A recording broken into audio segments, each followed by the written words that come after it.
ที่รู้ด้วยสุดท้ายเป็นตัวใหญ่ครับแล้วต่อไปเป็นการทอดผ้าแบบชุดมือเป็นระดับแรกนะครับก็ยังจะเชิญผู้จัดการบรรยากาศที่วันผู้จัดการว่าจะลาเด่นกับประธานสงฆ์และพระพาแบบชุดมือทำด้วยคุณได้ชี้คงนะครับคุณเอแล้วก็พระมหาเทวะเทวะโลคุณวัฒนาวิเศษก็กล่าวให้ลงในคำเชิญครับ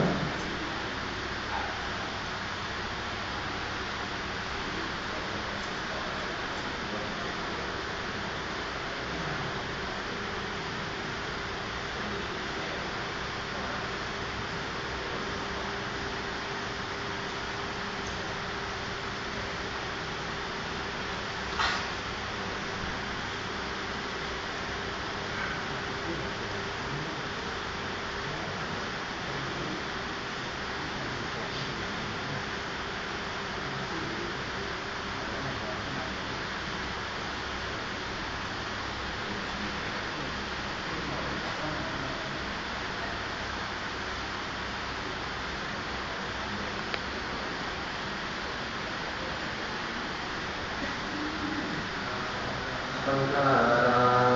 โอปาทวยธรรมิโนโอภาจิตวานิรุทธันติเสสะโอปัสสโมทุโคสัพเพสัตตามรันติกามาริสุทธามาริส